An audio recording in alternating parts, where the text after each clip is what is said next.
ഇമാം ഷാഫിയാണ് പറഞ്ഞത് ഖബർ ഒരു ചാൺ മാത്രം ഉയർത്തുന്നതാണ് ഞാൻ ഇഷ്ടപ്പെടുന്നത്. ഇനി അവിടെ നിന്ന് ഇങ്ങോട്ട് പോന്നാൽ നേരത്തെ പറഞ്ഞല്ലോ ഇബ്നു ഹജർ ഹൈതമി മുജാഹിദ് അല്ലല്ലോ, ആണോ? ഇബ്നു തൈമിയ്യ വിമർശിച്ച ആളല്ലേ ഇബ്നു ഹജർ ഹൈതമി? അതെ. ആ ഇബ്നു ഹജർ ഹൈതമി ഇത് അംഗീകരിച്ചോ? ഇല്ല. ഇബ്നു ഹജർ ഹൈതമി പറഞ്ഞത് ആ ഖബറെങ്ങാനും കെട്ടിപ്പൊക്കിയത് കണ്ടാൽ വതജിബുൽ മുബാദിറതു ലിഹദ്മിഹാ വഹദ്മി ഖുബാബില്ലതി അലൽ ഖുബൂർ, കെട്ടിപ്പൊക്കിയ ഖബറുകൾ തട്ടി നിരപ്പാക്കാൻ ഉളരിപ്പോകൽ ശാഫി മദ്ഹബുകാരാ നിനക്ക് നിർബന്ധമാണ്. ഖബർ കെട്ടിപ്പൊക്കണം എന്നല്ല, എവിടെയെങ്കിലും പൊക്കി വെച്ചിട്ടുണ്ടെങ്കിൽ തട്ടിപ്പൊളിക്കാൻ പോകണമെന്നാണ്. ആരോട്? ഷാഫി മദ്ഹബുകാരനോട്. വഹദ്മി ഖുബാബില്ലതി അലൽ ഖുബൂർ, ഏതെങ്കിലും ഖബറിന്റെ മുകളിൽ ഖുബ്ബയുണ്ടെങ്കിൽ ഖബറിന്റെ മുകളിൽ സ്ഥാപിക്കപ്പെട്ട ഖുബ്ബയും തട്ടി നിരപ്പാക്കാനുള്ള റിപ്പോകൽ ഷാഫി മദ്ഹബുകാരാ നിനക്ക് നിർബന്ധമാണ്. കാരണം ഇത് ഹിയ അളറു മിൻ മസ്ജിദിൽ ളിറാർ, കെട്ടിപ്പൊക്കിയ ഖബറുകൾ പ്രവാചകനെ പരിഹസിക്കാൻ മദീനയിൽ കപട വിശ്വാസികൾ ഉണ്ടാക്കിയ മസ്ജിദുൽ ളിറാറിനേക്കാൾ കടകെട്ട സ്ഥാപനമാണ്. കെട്ടിപ്പൊക്കിയ ഖബറെ മസ്ജിദുൽ ളിറാറിനേക്കാൾ കടകെട്ട സ്ഥാപനമാണ്. ഞാൻ പലപ്പോഴും ചോദിക്കാറുണ്ട്, മുജാഹിദ് പ്രസ്ഥാനം എവിടെയെങ്കിലും പള്ളി വെച്ചാൽ ഉടൻ തന്നെ ഒരു പോസ്റ്റർ, എന്താണെന്നറിയോ? മസ്ജിദുൽ ളിറാർ. ഏത്? മുജാഹിദിന്റെ പള്ളി. മസ്ജിദുൽ ളിറാർ മുജാഹിദിന്റെ പള്ളി, ആരും പോകരുത്, നിസ്കരിക്കരുത്. പോസ്റ്റർ മസ്ജിദുൽ ളിറാർ. സമാന്തര പള്ളി മസ്ജിദുൽ ളിറാർ. പെണ്ണുങ്ങൾ വരുന്ന പള്ളി മസ്ജിദുൽ ളിറാർ. പോകല് എന്ന് പറഞ്ഞിട്ട് SSF SYS എന്ന് പറഞ്ഞിട്ട് ഇങ്ങനെ ഒരു പോസ്റ്ററൊക്കെ ഒട്ടിച്ച് ഇങ്ങനെ മുസ്ലിയാക്കന്മാരടക്കുക. ഏതെങ്കിലും സഖാഫ് എന്നിട്ട് വലിയ വാദം പറയാ മസ്ജിദുൽ ളിറാറാണ്, പെണ്ണുങ്ങൾ കൂടെ പള്ളിയാണ്, ബിജാൽ എന്ന് പറഞ്ഞതിന് വിരുദ്ധാണ് എന്നൊക്കെ പറഞ്ഞ് വാദം പറയാ. പണ്ഡിതന്മാര് മസ്ജിദുൽ ളിറാർ എന്ന് പറഞ്ഞ എന്തിനെ കുറിച്ചാ? ഇബ്നു ഹജർ ഹൈതമി അടക്കമുള്ള ആളുകൾ മസ്ജിദുൽ ളിറാർ എന്ന് പറഞ്ഞ എന്തിനെ കുറിച്ചാ? മുജാഹിദിന്റെ പള്ളിയെ കുറിച്ചാണോ? അല്ല. നേരെ മറിച്ച് കെട്ടിപ്പൊക്കിയ ഖബറുണ്ടെങ്കിൽ, ജാറമുണ്ടെങ്കിൽ, ദർഗയുണ്ടെങ്കിൽ ഇത് ഹിയ അളറു മിൻ മസ്ജിദിൽ ളിറാർ. അറബി ഭാഷാ നിയമം അറിയുന്നവർക്ക് അതിന്റെ അർത്ഥം മനസ്സിലാവും. എന്താ? അത് മസ്ജിദുൽ ളിറാർ ആണെന്നല്ല, ഇത് ഹിയ അളറു മിൻ മസ്ജിദിൽ ളിറാർ, മസ്ജിദുൽ ളിറാറിനേക്കാൾ കടകെട്ട സ്ഥാപനമാണ്. മസ്ജിദുൽ ളിറാറിനേക്കാൾ കടകെട്ട സ്ഥാപനമാണ്. കാരണം ലിഅന്നഹാ ഉസ്സിസത് അലാ മഅസിയത്തി റസൂലില്ലാഹ്, മഹാനായ മുഹമ്മദുർ റസൂലുള്ളാഹി സ്വല്ലല്ലാഹു അലൈഹി വസല്ലമയുടെ കൽപ്പനകളെ ധിക്കരിച്ചുകൊണ്ടാണ് ഖബറുകൾ കെട്ടി ഉയർത്തിയിട്ടുള്ളത്.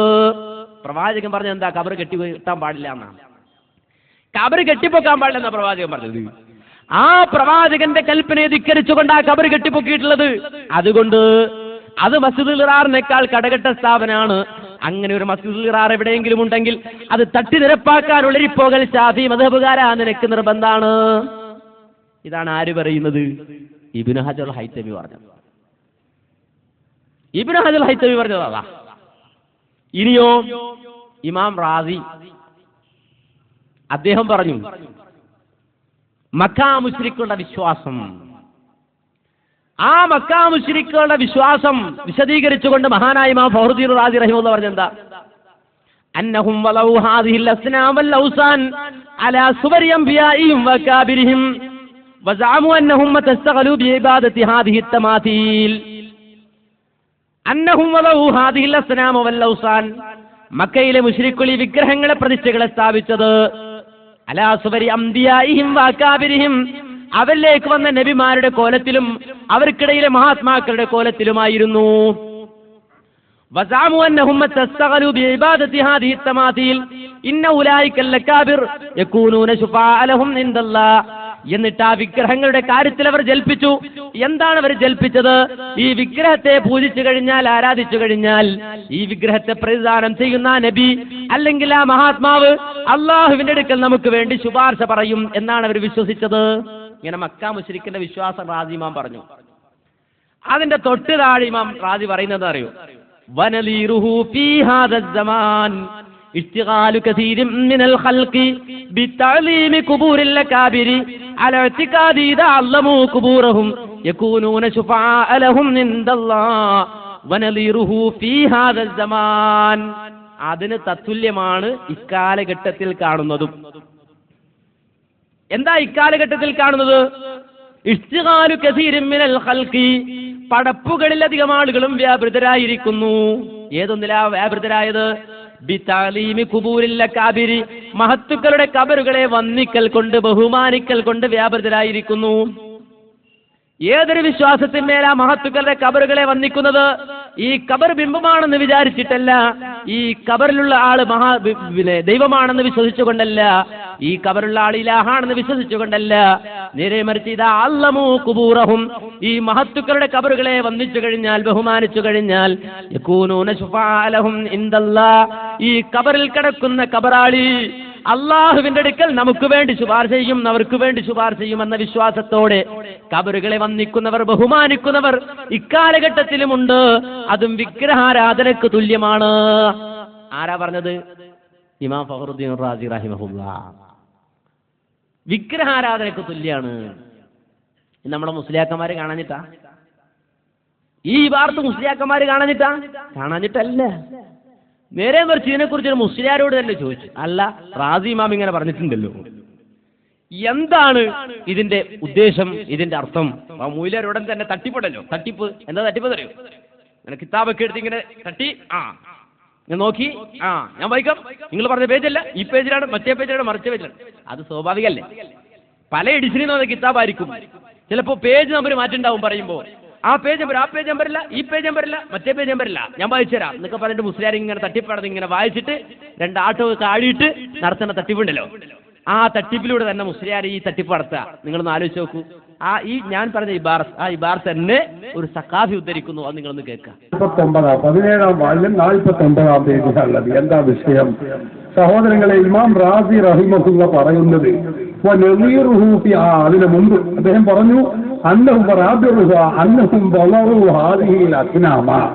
ഈ ബിംബങ്ങളെ മക്കയിലെ മുശ്രിക്കുകൾ വെച്ചു, വിഗ്രഹങ്ങളെയും അവർ വെച്ചു. അല സുവരി അംബിയായും വകാബിയും അവരുടെ നേതാക്കന്മാരുടെയും ഒക്കെ രൂപമാതൃകയിൽ അവർ സംവിധാനിച്ചു. അപ്പൊ വിഗ്രഹം വെച്ചു.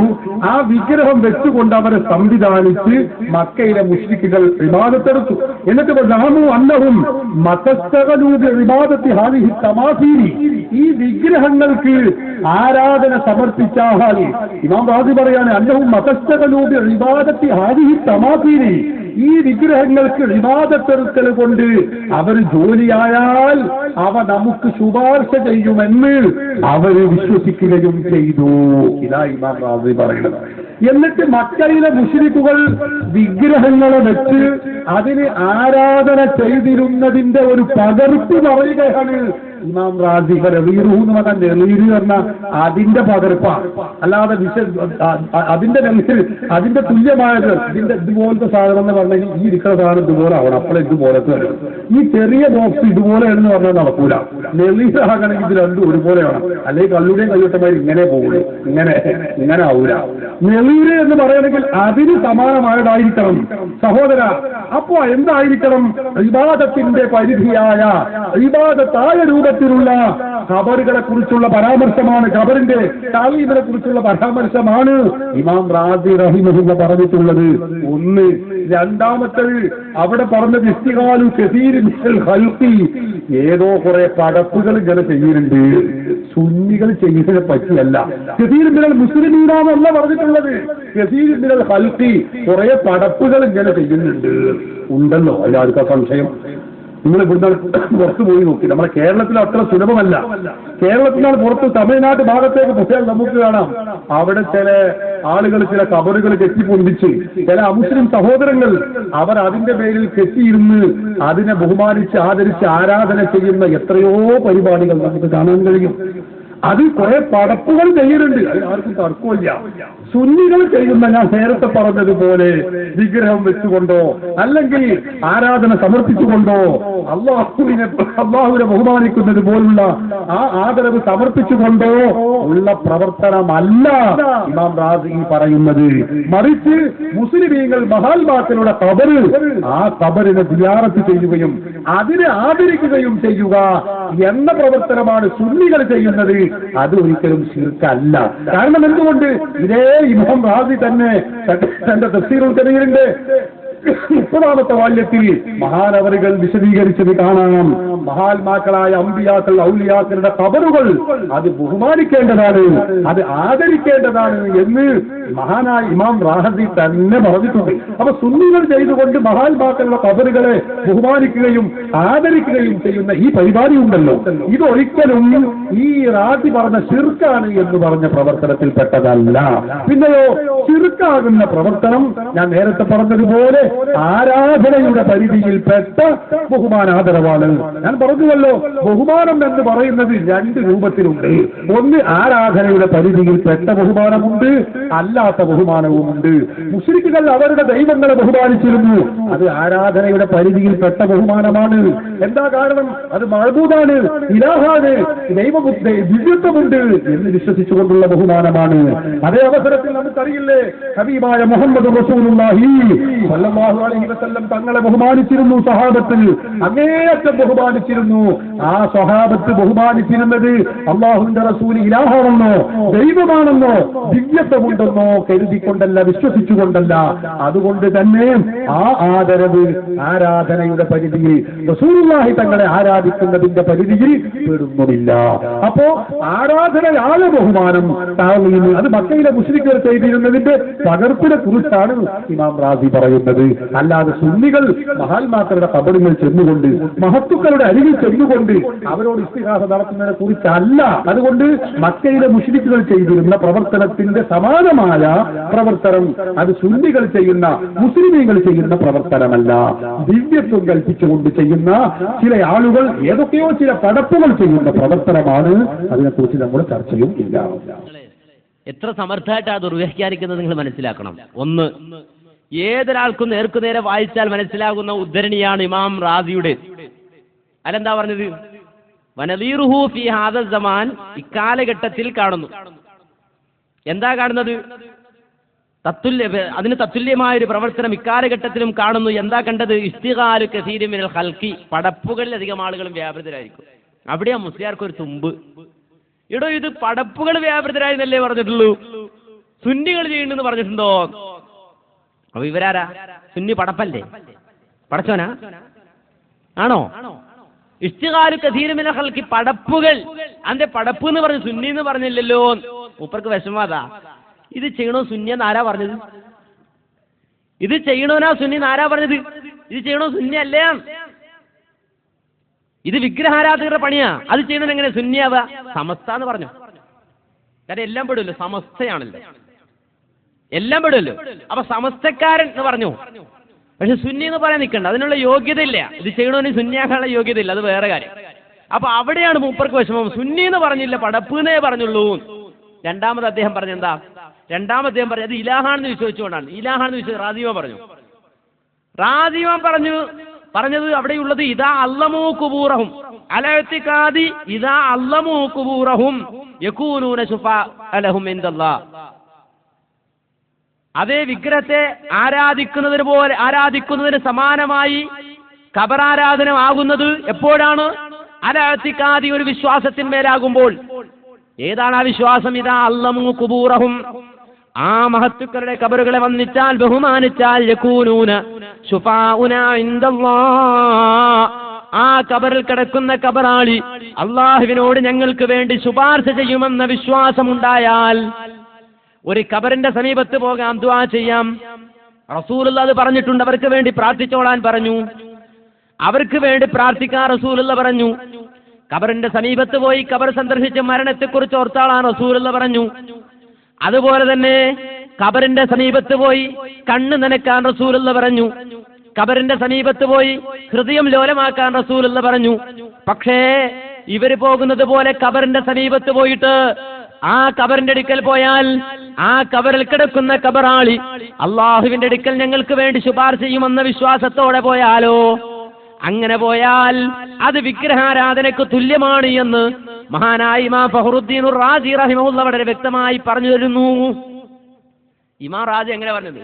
ഖബർ സിയാറത്ത് ചെയ്യാൻ ഇസ്ലാം പഠിപ്പിച്ചപ്പോ എന്തിനാ ഖബർ സിയാറത്ത് ചെയ്യേണ്ടതെന്ന് പറഞ്ഞു. എന്തിനാ ഖബർ സിയാറത്ത് ചെയ്യുന്നത്? രോഗം മാറാനല്ല, പേപ്പട്ടി വിഷ നിവാരണം അതിനല്ല, പോയ സാധനം തിരിച്ചു കിട്ടാൻ അതിനല്ല, അതുപോലെ തന്നെ നല്ല കല്യാണം ഉണ്ടാകാൻ അതിനു വേണ്ടിയല്ല, പരീക്ഷ ജയിക്കാൻ ഖബർ സിയാറത്ത് ചെയ്യാൻ നല്ല റസൂലുള്ളാഹി പറഞ്ഞത്. നബി ഖബർ സിയാറത്ത് ചെയ്യാൻ പറഞ്ഞപ്പോൾ വളരെ വ്യക്തമായി റസൂലുള്ളാഹി പറഞ്ഞു, ഫസൂറുഹാ ഫഇന്നഹാ തുദക്കിറുകുമുൽ ആഖിറ, നിങ്ങൾ ഖബർ സിയാറത്ത് ചെയ്യണം പരലോകത്തെക്കുറിച്ച് ഓർക്കാൻ, മരണത്തെക്കുറിച്ച് ചിന്തിക്കാൻ, ഐഹിക ലോകത്തോട് വിരക്തി ഉണ്ടാകാൻ നിങ്ങൾ ഖബർ സിയാറത്ത് ചെയ്യണമെന്ന് റസൂലുള്ളാഹി സല്ലല്ലാഹു അലൈഹി വസല്ലം പഠിപ്പിച്ചുവെങ്കിൽ അതിന് വിപരീതമായി ഇവർ ഖബർ സിയാറത്തിന് വേണ്ടിയിട്ട് സ്പെഷ്യലൈസ് ചെയ്ത് കുറെ കെട്ടിടങ്ങൾ, ജാറങ്ങൾ അല്ലേ. ഖബർ സിയാറത്ത് ചെയ്യാൻ ആരെ എതിർക്കേണ്ടവരുണ്ട്? ഇല്ല. ഖബർ സിയാറത്ത് ചെയ്യണമെങ്കിൽ ഒരു മുസൽമാനെ സംബന്ധിച്ചിടത്തോളം ഖബർ കെട്ടിപ്പൊക്കണോ? വേണ്ട. ഇവിടെ സിയാറത്ത് ചെയ്യാൻ വേണ്ടി ഖബർ ഉണ്ടാക്കല, സിയാറത്ത് ചെയ്യാൻ വേണ്ടി ഖബർ ഉണ്ടാക്കുക. എന്നിട്ട് ഇപ്പൊ ലിസ്റ്റ്, ഒരു ബുക്ക്, സിയാറത്ത് കേന്ദ്രങ്ങൾ, കേരളത്തിലെ പ്രസിദ്ധമായ സിയാറത്ത് കേന്ദ്രങ്ങൾ, ഈ ബുക്കും മേടിച്ച് ഇങ്ങനെ നടക്കുക, ഓരോരുത്തുനിന്ന് ഓരോരുത്തേക്ക്. ആരും അറിയാത്താണെങ്കിലോ അതിപ്പോ നമ്മുടെ ശൈഖുന കൊണ്ടുവന്നാൽ ആളുകൂടും, അപ്പൊ നമുക്ക് ഇങ്ങനെ പബ്ലിസിറ്റി കൊടുക്കാം. ആ നിലക്ക് മനസ്സിലായില്ലേ? കുറെ കറാമത്തുകൾ ഒരു ബുക്കിൽ എഴുതി ഇങ്ങനെ പ്രചരിപ്പിക്കാം, ആളുകൂടും ഉണ്ടോ? അപ്പൊ പരസ്യത്തിലൂടെ പരസ്യം ചെയ്തിട്ട് ആളുകളെ വിളിക്കാണ്, ഇങ്ങോട്ട് പോരും ഇങ്ങോട്ട് പോരും അല്ലേ. ഇവിടെ ആ മഹത്തുണ്ട്, ഈ മഹത്തുണ്ട്, മറ്റേ മഹത്തുണ്ട്, അതുകൊണ്ട് ഇങ്ങോട്ട് പോരാൻ. പരലോകത്തിന്റെ വിഷയമൊന്നുമല്ല, മരണത്തിന്റെ വിഷയമല്ല, ഹൃദയം ലോലാകാനല്ല, നേരെ മറിച്ച് ദുനിയാവിന്റെ പ്രശ്നങ്ങളാ. നമ്മുടെ ശൈഖ് കാരക്ക കൊടുത്തപ്പോ അത് തേങ്ങയായി മാറി, തേങ്ങ കൊടുത്തപ്പോ കാരക്കയായി മാറി. അങ്ങനെ പല കറാമത്തൊക്കെ പറഞ്ഞ് ആളുകൾ വിളിക്കാൻ. എന്താ നിങ്ങളുടെ ആവശ്യം? നിങ്ങൾക്ക് പ്രയാസം ഉണ്ടോ? പോരൂന്ന. ദുരിതമുണ്ടോ? പോരുന്ന. ഇങ്ങനൊരു ഖബർ സിയാറത്ത് ഇസ്ലാമിലില്ലടോ. അങ്ങനൊരു ഖബർ സിയാറത്തില്ല. ഖബർ സിയാറത്ത് സ്വന്തം പിതാവിന്റെ ഖബറിലേക്ക് പോയാൽ നമ്മുടെ മനസ്സിൽ വേദന ഉണ്ടാവും, ഇല്ലേ? വിഷമം ഉണ്ടാവും. അവർക്ക് വേണ്ടി നമ്മൾ ദുആ ചെയ്യും. ആരുടെ ഖബർ സിയാറത്ത് ചെയ്യാ? അങ്ങനെ സിയാറത്ത് ചെയ്യാ. ഇതിപ്പോ എന്താ, ഖബറൊക്കെ അങ്ങനെ മനോഹരമായിട്ട് അലങ്കരിച്ച് അതിങ്ങനെ കെട്ടിപ്പൊക്കിയിട്ട് മാർബിൾ മുസൈക്ക് ഇട്ടിട്ട് എന്തൊക്കെ ആളുകളെ വിളിക്കുക, പോരൂ പോരൂ ഇങ്ങോട്ട്. എന്തിനാ? സിയാറത്ത് ചെയ്യാനേ. സിയാറത്ത് ചെയ്യണന്റെ മനസ്സിൽ 1000 ദുരാഗ്രഹങ്ങൾ, ദുനിയാവിൻ്റെതായ ആഗ്രഹങ്ങളുമായിട്ട് അവിടെ ചെന്നിട്ട് ശൈഖിന്റെ മുന്നിൽ, തങ്ങളുടെ മുന്നിൽ മക്ബറയിൽ നിന്ന് കമന്ന് കേണ് പറയുന്ന മനുഷ്യന്മാർ നമ്മുടെ നാട്ടിൽ. അങ്ങനെ ഖബർ സിയാറത്ത് കേന്ദ്രം ഇസ്ലാമിലില്ല. അങ്ങനെ ഖബർ സിയാറത്ത് കേന്ദ്രം ഇല്ല അല്ലേ. ആ നിലക്ക് ഖബറുകൾ കെട്ടിപ്പൊക്കാൻ പാടില്ല. അങ്ങനെ പോയാൽ അത് വിഗ്രഹാരാധനക്ക് തുല്യാണ് എന്ന് ഇമാം റാസി റഹിമഹുല്ലാഹ് വളരെ പച്ചയായി പറഞ്ഞു. അപ്പൊ മുസ്ലിയാർ പറയാണ് അങ്ങനല്ല, ഇങ്ങനെയാണ്. മാത്രല്ല എന്നിട്ട് അദ്ദേഹം നടക്കണ എവിടെ? ഈ ഇമാം റാസി പറഞ്ഞതിന് തത്തുല്യമായ പ്രവർത്തനം നടക്കുന്നത് കേരളത്തിലെല്ലാം. നേരെ മറിച്ച് വേറെ കുറെ ആളുകൾ അവിടെ നടത്തുന്നുണ്ട്. എവിടെ? തമിഴ്നാട്ടിൽ അണ്ണാച്ചികൾ നടത്തുന്നുണ്ട്. അണ്ണാച്ചികൾ നടത്തുന്ന ആ ഖബർ ആരാധനയെ കുറിച്ച് പറഞ്ഞത് റാസി ഇമാം പറഞ്ഞത്. അണ്ണാച്ചി അവിടെ പറഞ്ഞിട്ടുണ്ടോ? സുന്നി എന്ന് പറഞ്ഞില്ലല്ലോ, അതുപോലെ അണ്ണാച്ചി എന്നും പറഞ്ഞില്ലല്ലോ. പിന്നെ നിങ്ങൾ എന്താ അണ്ണാച്ചി പറയാൻ യോഗ്യത എന്താ ഉണ്ടോ? ഇല്ല. ഇനി നമുക്ക് നോക്കാം, ഇത് അണ്ണാച്ചിമാര് നടത്താണോ? അണ്ണാച്ചിമാര് നടത്താണെന്ന് 2001 ജനുവരി 15 തിങ്കളാഴ്ച പുറത്തിറങ്ങിയ മാതൃഭൂമി, അതിന് ഹെഡിങ് തന്നെ ഭക്തിയുടെ നിറവിൽ ഉറൂസ് കൊടികൾ ഉയർന്നു, ഭക്തിയുടെ നിറവിൽ ഉറൂസ് കൊടികൾ ഉയർന്നു. എന്നിട്ട് എന്താ പറയുന്നത്? സ്വന്തം ലേഖകൻ കാഞ്ഞിരമുറ്റം 1000ങ്ങളുടെ കണ്ടങ്ങളിൽ നിന്നുയർന്ന തക്ബീർ ധ്വനികളുടെ അകമ്പടിയോടെ കാഞ്ഞിരമുറ്റം ശൈഖ് ഫരീദുദ്ദീൻ മക്ബറയിൽ ഞായറാഴ്ച ഉറൂസ് കൊടികൾ ഉയർന്നു. പ്രസിദ്ധമായ കൊടികുത്ത് ദർശിക്കാൻ സംസ്ഥാനത്തിനകത്ത് നിന്നും പുറത്തു നിന്നുമായി സ്ത്രീകളും കുട്ടികളും അടക്കമുള്ളവർ പള്ളി അങ്കണത്തിൽ തിങ്ങി നിറഞ്ഞിരുന്നു. ആചാരപ്രകാരം കല്ലൂപ്പറമ്പിൽ നിന്നും ചൂണ്ടക്കാട്ടു നിന്നും ആനപ്പുറത്തേറ്റി മറ്റ് 3 ആനകളുടെയും ചെണ്ടമേളം, ദഫ്മുട്ട്, അറവനമുട്ട് എന്നിവയുടെ അകമ്പടിയോടെ ആഘോഷമായി കൊണ്ടുവന്ന കൊടികൾ ഉച്ചക്കൊന്നിന് താഴത്തെ പള്ളിയിലും 1:30 മലയെ പള്ളിയിലും ഉയർത്തി. ഞാൻ വായിക്കണം, നിങ്ങൾക്ക് അവിടെ കാണാം. ആനപ്പുറത്ത് കൊണ്ടുവരിക കൊടിയെ. എത്ര നീളാന്നറിയോ? 60 അടി നീളമുള്ള കൊടിയെ. 60 അടി കൊടിയുടെ നീളാ പറഞ്ഞു. വിശുദ്ധനായ ശൈഖ് ഫരീദുദ്ദീന്റെ മക്ബറയ്ക്ക് മുന്നിലെ നൂറ്റാണ്ടുകൾ പഴക്കമുള്ള അരണമരത്തിൽ 70 അടി നീളമുള്ള ബഹുവർണ്ണക്കൊടി വലിച്ചുയർത്തിയ സമയം തക്ബീർ ധ്വനികളാൽ പള്ളി അങ്കണം ഭക്തിസാന്ദ്രമായി. എവിടെ ഉണ്ടല്ലോ, ഏത് പോത്തിനെ കണ്ടാലും തക്ബീർ വിളിക്കും. ഒരു വിലയില്ലാത്ത സാധനമാക്കിയതല്ലേ. അല്ലാഹു അക്ബറിന്റെ മഹത്വം ഇവർക്ക്. ഏത് പോത്തിനെ കണ്ടാലും ഒക്കെ തക്ബീർ വിളിക്കാം. എവിടെയും വിളിച്ചു തക്ബീർ എന്നാ. എന്നിട്ടോ വിശുദ്ധന്റെ അന്തരീക്ഷത്തിൽ തളർവെച്ചിലകളും വട്ടപ്പപ്പടവും എറിഞ്ഞ ഭക്തർ വിശുദ്ധനെ വണങ്ങി. പള്ളി ഇമാം CK ഫരീദുദ്ദീൻ ദാരിമിയുടെ കാർമികത്വത്തിൽ ളുഹർ നമസ്കാരത്തിന് ശേഷമാണ് കൊടികുത്ത് നടന്നത്. വിശുദ്ധന്റെ കബറിങ്കൽ ജാറം മൂടൽ, ചക്കര കഞ്ഞി, കോഴി, വട്ടപ്പപ്പടം, കൊടിപ്പണം, പിടിപ്പണം തുടങ്ങിയ നേർച്ചക്കാഴ്ചകൾ അർപ്പിക്കാനും മൗലൂദ്, റാത്തീബ്, യാസീൻ, ഖുർആൻ പാരായണം നടത്താനും തിരക്കനുഭവപ്പെട്ടു. പ്രധാന വഴിപാടായ ചക്കരക്കഞ്ഞി പള്ളി പരിസരത്ത് വെച്ചുണ്ടാക്കി കഴിക്കാൻ ഭക്തജന തിരക്കായിരുന്നു എന്ന് പറഞ്ഞിങ്ങനെ പറയാ. ശബരിമല ദർശനത്തിന് പോകുന്ന അയ്യപ്പന്മാർ ഇവിടെ വന്ന് തേങ്ങയടിച്ച് വഴിപാടുകൾ അർപ്പിച്ചു പോകുന്നത് പതിവാണ്. ശബരിമല ദർശനത്തിന് പോകുന്ന അയ്യപ്പന്മാരെ ഇവിടെ വന്ന് തേങ്ങയടച്ച് വഴിപാട് നടത്തി പോകും. നിങ്ങൾ നോക്കണം, അവിടെ അയ്യപ്പനാണോ ഇയ്യാപ്പയാണോ തേങ്ങ അടക്കുന്നത്? ആരവിടെ തേങ്ങ അടക്കാൻ വന്നത്? അയ്യപ്പനാ? ആണോ? ആണോ? അല്ല. ഒന്നാം തരം തലയെക്കെട്ട കെട്ടി ഉഷാറായിട്ട് ഇന്ന് മുണ്ടൊക്കെ ഉഷാറാക്കി പൊട്ടിക്കാം. ഉണ്ടോ? എവിടെയാ മുസ്ലിയാരെ നടക്കുന്നത്? ഇത് അണ്ണാച്ചി വരെ നടത്തണേ?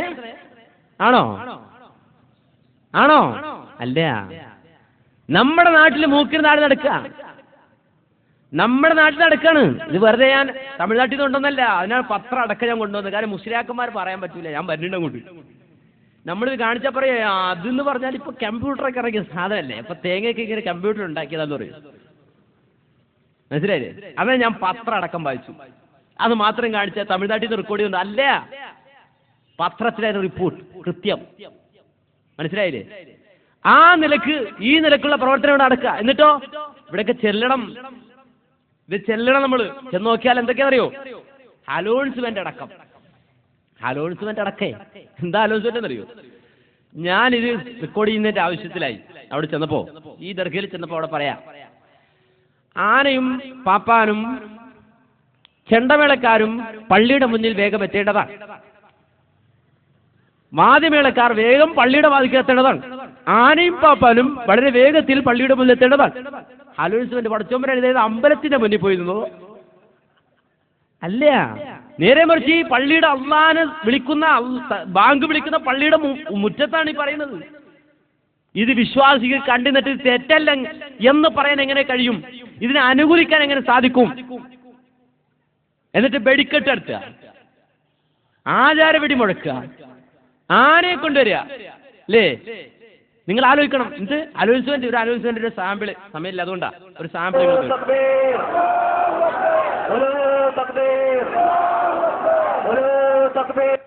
യാസീൻ മൗലൂദ് റാത്തീബിന് പോകുന്നതിന് പള്ളിയിൽ പ്രത്യേക കൗണ്ടർ തയ്യാറാക്കിയിട്ടുണ്ട്. യാസീൻ മൗലൂദ് റാത്തീബിന് പോകുന്നതിന് പള്ളിയിൽ പ്രത്യേക കൗണ്ടർ തയ്യാറാക്കിയിട്ടുണ്ട്. യാസീൻ മൗലൂദ് റാത്തീബിന് പോകുന്നതിന് പള്ളിയിൽ പ്രത്യേക കൗണ്ടർ തയ്യാറാക്കിയിട്ടുണ്ട്. മനസ്സിലായോ? റാത്തീബ് യാസീൻ മൗലൂദ് പോകുന്നതിന് പള്ളിയിൽ പ്രത്യേക കൗണ്ടർ തയ്യാറാക്കിയിട്ടുണ്ട്. മനസ്സിലായില്ലേ? വഴിപാട് കൗണ്ടറില്ലേ? വഴിപാട് കൗണ്ടർ. അതുപോലെ മൗലൂദ് റാത്തീബ്, അതുപോലെ യാസീനും റാത്തീബും നടത്താൻ പ്രത്യേകമായ കൗണ്ടർ തയ്യാറാക്കിയിട്ടുണ്ട്, വഴിപാട് കൗണ്ടർ പോലെ. അപ്പോ യാസീന്റെ കൗണ്ടർ ചെന്നിട്ട് 10 യാസീൻ, അപ്പോ വില പറയൂടെ 100 രൂപ, ഒന്നിന് 10, 100 രൂപ. 2 മാങ്കൂസ് മൗലൂദ്, അപ്പോ 100 രൂപ, 150 രൂപ, 500 രൂപ. അവിടെ കൗണ്ടറിൽ ഇങ്ങനെ പോട്ട് വെച്ചിട്ടുണ്ടാവും. യാസീന് 10, മൗലൂദ് 25. യാസീന് വില കുറവാ, 10 ഉള്ളൂ. മൗലൂദ് അങ്ങനെയല്ല, അതിന് 25. റാത്തീബായി കഴിഞ്ഞാൽ ഖേമല്ലേ 100 അല്ലേ? മുസ്ലിയാക്കന്മാരെ വിളിക്കാൻ ചെന്നാലും അങ്ങനെയല്ലേ? ഉസ്താദെ എന്നൊരു യാസീനോദനുണ്ട്, ഉസ്താദ് വരണം. യാസീനോദം മുക്രിക്ക വിളിച്ചാൽ മതി. യാസീനോദം മുക്രിക്ക വിളിച്ചാൽ മതി. ഉസ്താദെ എന്നൊരു റാത്തീബുണ്ട്, ഉഷാർ, ഞാനെത്താ. യാസീന മുക്രിക്ക് അധികാരം എന്താ? 10 ഇട്ടുള്ളൂ. റാത്തീബിന് വരെ അങ്ങനെയല്ലല്ലോ, 100 ഇട്ടൂലേ? പഴയ കണക്കാട്ടോ. ഈ നിലക്ക് സഹോദരങ്ങളെ ആളുകൾ അല്ലേ, ഖുർആന് വിലയില്ല. എന്നിട്ട് കൗണ്ടർ സ്ഥാപിച്ചിട്ട് 10 യാസീൻ 100 രൂപ കൊടുത്താലേ 10 യാസീൻ ഓതുക, യാസീൻ വാങ്ങുക, എന്നിട്ട് ഓതി വെച്ചിരിക്കാന്ന് പറയുന്നത്. ആരോധി വെച്ച് ഉണ്ടോ? അങ്ങനെ കൗണ്ടറിൽ പോയിട്ട് വാങ്ങുക, മൗലൂദ് കൗണ്ടറിൽ പോയിട്ട് വാങ്ങുക, യാസീൻ കൗണ്ടറിൽ പോയിട്ട് വാങ്ങുക. ഇതൊക്കെ എവിടുന്ന് കിട്ടി കൂട്ടരെ? എവിടുന്ന് കിട്ടി? ഈ നിലക്ക് സഹോദരങ്ങളെ അനാചാരം നടക്കുന്നു നമ്മുടെ നാട്ടിൽ. എന്ത് പറയാ, തമിഴ്നാട്ടിലെ അണ്ണാച്ചിമാർ ചെയ്യണാണ്. തമിഴ്നാട്ടിലെ അണ്ണാച്ചിമാർ ചെയ്യണ പണിയാണ് കേട്ടോ. ഇതൊക്കെ നമ്മൾ പറഞ്ഞാല് ഉടൻ തന്നെ ഇപ്പോ മുസ്ലിയാക്കന്മാർ ഇങ്ങോട്ട് വരും, എന്നിട്ട് പറയും, സുന്നത്ത് ജമാഅത്തിന്റെ പണ്ഡിതന്മാരൊക്കെ അത് എതിർത്തിട്ടുണ്ട്, പണ്ടേ എതിർത്ത കാര്യങ്ങളാണ്, അതൊന്നും ഞങ്ങളുടെ തലയിൽ വെച്ചു കെട്ടാ നിൽക്കണ്ട. സുന്നത്ത് ജമാഅത്തിന്റെ ആൾക്കാർ പണ്ടേ എതിർത്തത്, സുന്നത്ത് ജമാഅത്തിന്റെ ആളുകൾ പണ്ടേ എതിർത്തതാണ്. ആരാ എതിർത്തത്? നിങ്ങൾ പറഞ്ഞ സുന്നത്ത് ജമാഅത്ത് ആരാ? നമുക്ക് മനസ്സിലായിട്ടില്ല. ഞാൻ വെറുതെ അല്ലല്ല, ഈ അടുത്ത കാലത്ത് ഇതിനെ സംബന്ധിച്ചതുമായി ബന്ധപ്പെട്ടിട്ട് ഒരു CD തന്നെ പുറത്തിറക്കി. ഈ ആണ്ട് നേർച്ചക്കും ഒക്കെ ന്യായീകരിച്ചിട്ട് ഒരു CD വലിയ ശൈഖന്മാരെയൊക്കെ പിടിച്ച് പിന്നെ പൗഡറൊക്കെ ഇട്ട് ഇരുത്തി അങ്ങനെ സുന്ദരമായിട്ട് മേക്കപ്പൊക്കെ ഇടിച്ച് അങ്ങനെ നല്ല സുന്ദരന്മാരായിട്ട് ഇരുന്നുകൊണ്ട് കുറെ കിതാബൊക്കെ ഇങ്ങനെ ഇട്ടിട്ട് അങ്ങനെ കിതാബിന്റെ മുന്നിലൊക്കെ ഇങ്ങനെ ഗമയിലൊക്കെ ഇരുന്ന് അങ്ങനെ ഉസ്താദിനോട് ചോദിക്കാം, ഉസ്താദ് നേർ തൊണ്ടേക്കലക്കി ആ നിലക്കൊരു ചോദ്യം ഉത്തരമൊക്കെ ആയിട്ട് ഭയങ്കര CD-കൾ. അതിൽ പറഞ്ഞ ഒരു വാചകം നിങ്ങൾ കേട്ടു, നേർച്ചയിലെ അനാചാരങ്ങളെ പറ്റി പറയാ, രസമാണ്, അതൊന്ന് കേൾക്കാം. ആത്മീയതയുടെ വിളനിലങ്ങളായ മക്ബറകളിൽ പലതും അനർഹരായവരാണ് കൈകാര്യം ചെയ്തുകൊണ്ടിരിക്കുന്നത്. അതാത് പ്രദേശങ്ങളിലെ പ്രമാണിമാർ, രാഷ്ട്രീയ നേതാക്കൾ, ബൗദ്ധിക വിദ്യാസമ്പന്നർ, താവഴിക്കാർ, തറവാട്ടുകാർ തുടങ്ങിയവരാണ് പലപ്പോഴും ഇവയുടെ കമ്മിറ്റിക്കാർ. അനിസ്ലാമികത നടക്കുന്ന മക്ബറകളിലെ ഭരണസമിതികളെ പരിശോധിക്കുക. 90% പേരും മതത്തെക്കുറിച്ച് പ്രാഥമിക ജ്ഞാനം പോലും ഇല്ലാത്തവരായിരിക്കും. വിവരമില്ലെങ്കിൽ വിവരമുള്ളവരോട് ചോദിച്ചു തീരുമാനമെടുക്കുക എന്ന മാന്യത ജീവിതത്തിൽ ഒരിക്കൽ പോലും ചെയ്യാൻ അവരിഷ്ടപ്പെടുകയില്ല. വിവരമില്ലാത്ത അവർ പിഴക്കുകയും മറ്റ് വിവരമില്ലാത്തവരെ പിഴപ്പിക്കുകയും ചെയ്തുകൊണ്ടിരിക്കും. മക്ബറകളിൽ അനിസ്ലാമികത നിർത്തൽ ചെയ്യാൻ തയ്യാറാകാത്ത ഇവരെ അത്തരം സ്ഥാനങ്ങളിൽ നിന്നും പുറത്താക്കാത്തിടത്തോളം അനാചാരങ്ങൾക്ക് അറുതി പ്രതീക്ഷിക്കേണ്ടതേയില്ല. സ്ത്രീകളുടെ അഴിഞ്ഞാട്ടവും പൂരവും വെടിക്കെട്ടുകളുമൊക്കെ ഒരു ഉദാഹരണം മാത്രം. നിങ്ങൾ കേട്ടല്ലോ. അപ്പൊ പ്രശ്നം എന്താ? ഇപ്പൊ ഈ അനാചാരങ്ങളും ചെണ്ടമുട്ടും കോൽവിളിയൊക്കെ ഉള്ളത് കമ്മിറ്റിക്കാരുടെ കുഴപ്പം കൊണ്ടാ. ആ കമ്മിറ്റിക്കാരെ മാറ്റി വിവരമില്ലാത്ത കമ്മിറ്റിക്കാരുടെ അടുത്താണ് ചെണ്ടമുട്ടും കോൽവിളിയൊക്കെ ഉണ്ടാവുക. അതുകൊണ്ട് ആ കമ്മിറ്റിക്കാരെ പിടിച്ച് മാറ്റിയിട്ട് ആ ഭരണം നമ്മന്റെ കയ്യിൽ തന്നാൽ നമ്മൾ ശരിയാക്കി തരാന്ന് പറഞ്ഞില്ലട്ടോ. അതെന്താ അങ്ങനെ പറഞ്ഞത്? ഇപ്പോ ഈ തലത്തിൽ നടക്കുന്ന ഒരു കുത്തക മുതലാളി, കോഴിക്കോട്ടുകാരനാ, പേര് ഞാൻ പറയേണ്ട, വിശേഷണം പറഞ്ഞാൽ നിങ്ങൾക്ക് മനസ്സിലാവും. മൂപ്പരിങ്ങനെ നടക്കാണ്. എന്താ മൂപ്പര പ്രധാനപ്പെട്ട ജോലി എന്നറിയോ? ഖബർ എവിടെയെങ്കിലും പൊളിഞ്ഞു കിടപ്പുണ്ടോ എന്ന് അന്വേഷിക്കല. ഖബർ എവിടെയെങ്കിലും പൊളിഞ്ഞു കിടപ്പുണ്ടോ എന്ന് അന്വേഷിക്കുക. എന്നിട്ട് അവിടെ ചെന്നിട്ട് വില പറയല. എന്തിന്? ഖബറിന് വില പറയില്ലേ? ഖബറിന് വില പറയുക. എത്ര വേണം? അത് ഈ ചില സ്ഥലങ്ങളിൽ നിങ്ങൾക്കറിയോ, പ്രത്യേകിച്ച് ഇപ്പൊ തെക്കൻ ജില്ലകളിൽ പഴയ തങ്ങൾ കുടുംബങ്ങളൊക്കെ ഉണ്ടാവും. അപ്പൊ അവരുടെ പ്രതാപത്തിന്റെ കാലഘട്ടത്തിൽ ഏതെങ്കിലും ഒരു ഖബറൊക്കെ ഇങ്ങനെ പൊക്കിയൊക്കെ വെച്ചിട്ടുണ്ടാവും. ഇപ്പോ അവരാരും തിരിഞ്ഞു നോക്കാതെ അവർ വല്ലാതെ വിഷമിച്ചിരിക്കുന്ന ഘട്ടത്തിൽ നമ്മുടെ ആള് അങ്ങോട്ട് വല്ല ലെക്സസിന്റെ ബെൻസിന്റെ ഒക്കെ വണ്ടിയിലെ കൂടി ചെന്നിറങ്ങുക. ഇറങ്ങിയിട്ട് നേരെ അവിടുത്തെ പ്രധാനപ്പെട്ട ആരാണ് അപ്പോഴത്തെ മേധാവി, അയാളെ പോയി കണ്ടിട്ട് പറയും, ഇത് കൊടുക്കണോ? ഏതാ? തെക്കോശത്തെ പറമ്പല്ല.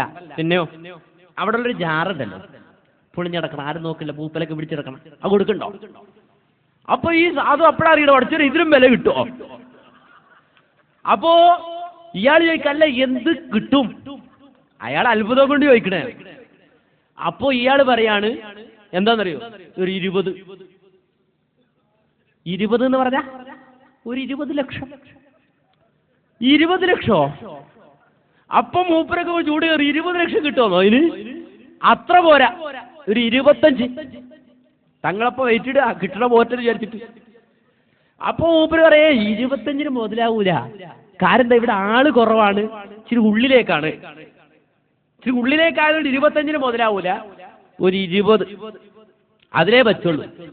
അപ്പൊ മൂപ്പര് പറയേ അത് മുതലാവുള്ളൂ, 25 വേണം. അപ്പൊ മൂപ്പരെങ്കിൽ ഒരു 23 വില പേശാൻ നിൽക്കണ്ട, ഒരു 23 നമുക്ക് ഉറപ്പിക്കാം. അങ്ങനെ മൂപ്പരെ കൊണ്ട് പ്രമാണം വരെ എഴുതി വാങ്ങുക. എന്തിന്റെ പ്രമാണം? ഖബറിന്റെ പ്രമാണം. നിഷേധിക്കാൻ പറ്റോ ഏതെങ്കിലും ഒരുത്തന്? ആരും ആകട്ടെ, നിഷേധിക്കാൻ പറ്റോ? എന്റെ നാട്ടിൽ ഈ അടുത്ത് 17 ലക്ഷം രൂപക്ക് ഒരു ഖബർ വിറ്റത് രേഖകളടക്കം ഞാൻ എന്റെ കയ്യിൽ ഞാൻ സൂക്ഷിച്ചിട്ടുണ്ട്. നിഷേധിക്കാൻ പറ്റോ ഏതെങ്കിലും ഒരുത്തന്? 17 ലക്ഷം രൂപക്ക് ഒരു ഖബർ വില പറഞ്ഞു വാങ്ങിയ കള്ളക്കച്ചവടക്കാർ നമ്മുടെ നാട്ടിലുണ്ട്. എന്തിനാ 17 ലക്ഷം രൂപക്ക് ഖബർ? എന്തിനാ? 20 ഉണ്ടാക്കാനാ? 30 ലക്ഷം അതിന് വേറെ ഉണ്ടാക്കും, വർഷാവർഷം 30 ലക്ഷം. വേറെ അടുത്ത് ഖബർ ആരും അറിയില്ല, അവിടെ ഖബർ പൊക്കി. അത് കഴിഞ്ഞപ്പോ ഇത് കണ്ടിട്ട് അവിടുത്തെ വരുമാനം കണ്ടിട്ട് ഇപ്പറേ വേറൊരു പള്ളിക്കാരന് തോന്നി, അല്ലടാ ഖബർ ഇവിടെ ഒന്ന് പൊക്കിയാൽ എന്താ? അവസാന സ്ഥലമില്ല, കബർ വെക്കാനുള്ള സ്ഥലമില്ല. അതുകൊണ്ട് തന്നെ മൂത്രപ്പുരയുടെ വാതിൽ കൊണ്ടൊരു കബർ വെച്ചു. കാരണം അവിടെ സ്ഥലമുള്ളൂ, പേരില്ല. കാര്യം ഒരു പേരിട്ട് കൊടുക്കണമല്ലോ. അപ്പൊ ഒരു പേരിട്ട് മസ്താൻ, വട്ടന്നെ. കൗമിനറിയില്ല മസ്താൻ എന്ന് പറഞ്ഞാലും വട്ടൻ എന്ന് പറഞ്ഞാലും രണ്ടും ഒന്നാന്ന് അറിയില്ലല്ലോ. അങ്ങനെ മസ്താൻ എന്ന് പേരിട്ടിട്ട് മൂത്രപ്പുരയുടെ വാതിക്കൊരു കബർ. ഈ ജാതി കബർ വെക്കുക, മുക്കിന്. നമ്മൾ ചോദിച്ചു, അല്ല കൂട്ടരെ എന്തിനായി പണിക്കിക്കണത്?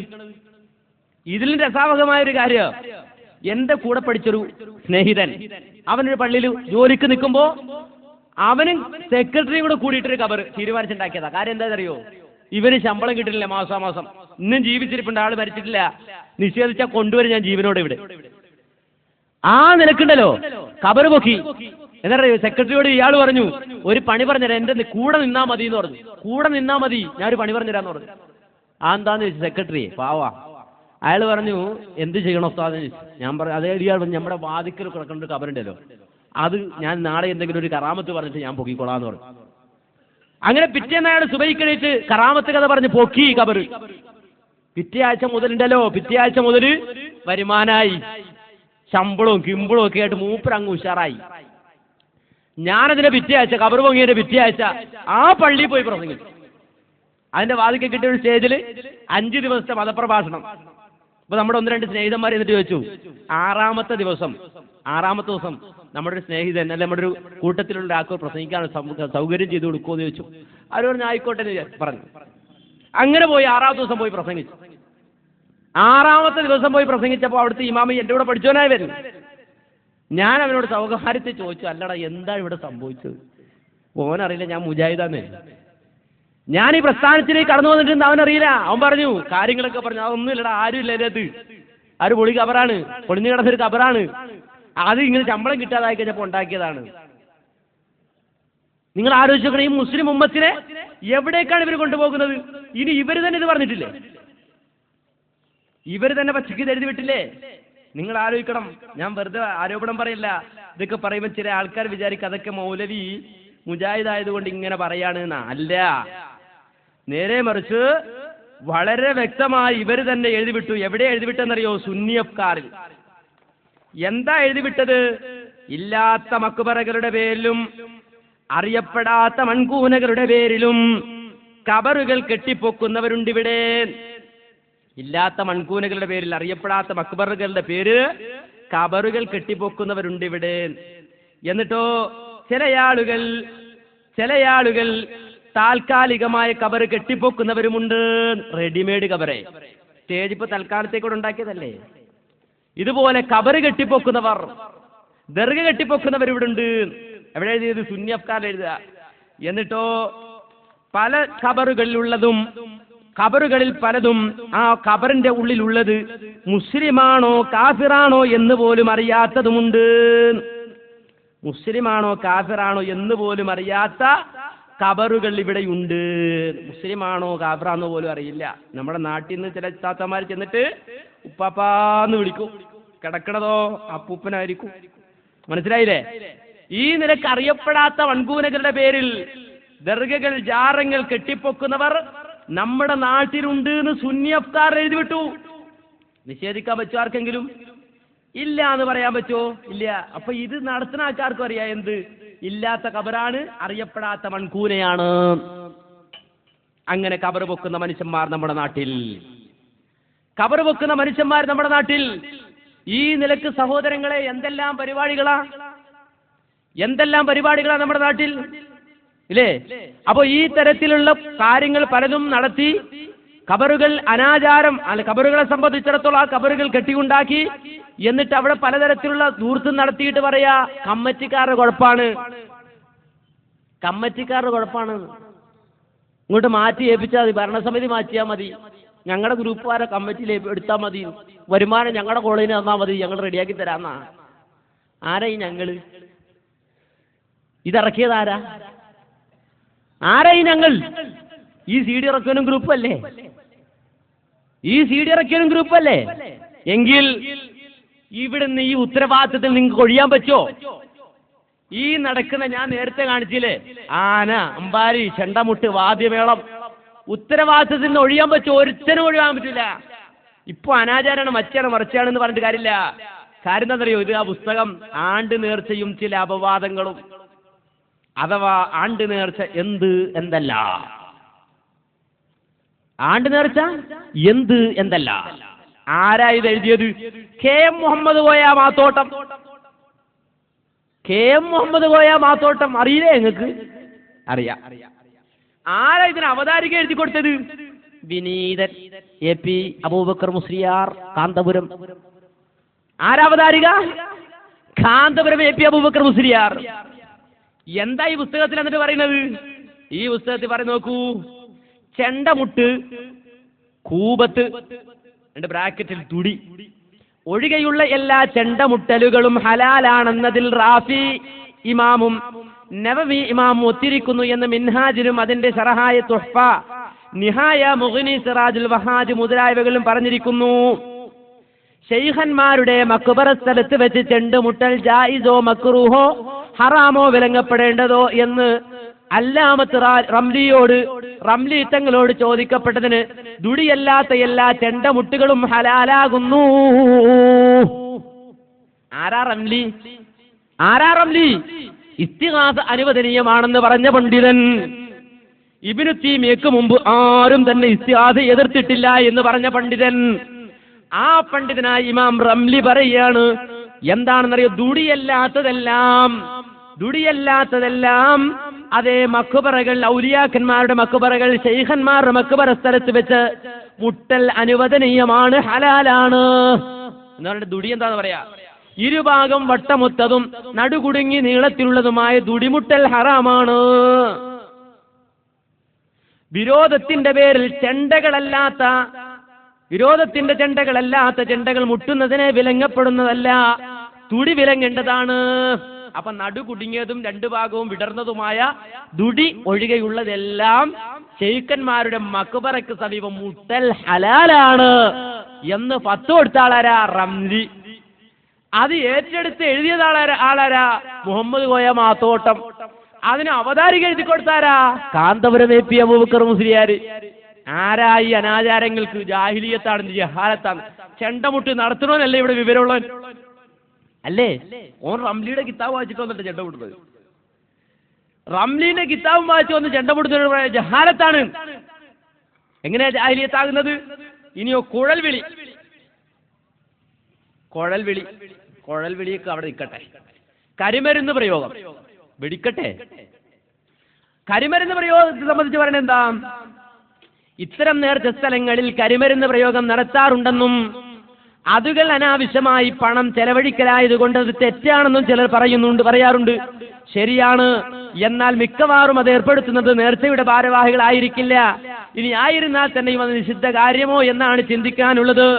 ചില അവസരങ്ങളും സമയങ്ങളും പൊതുജനങ്ങൾക്കറിയപ്പെടാൻ വേണ്ടിയും സന്തോഷ പ്രകടനത്തിനു വേണ്ടിയും കരിമരുന്ന് പ്രയോഗം അനുവദനീയവും അതിന് ചെലവാക്കുന്ന പണം അനാവശ്യ അല്ലാത്തതും ആണെന്ന് പല കിതാബുകളിൽ രേഖപ്പെടുത്തിയിട്ടുണ്ട്.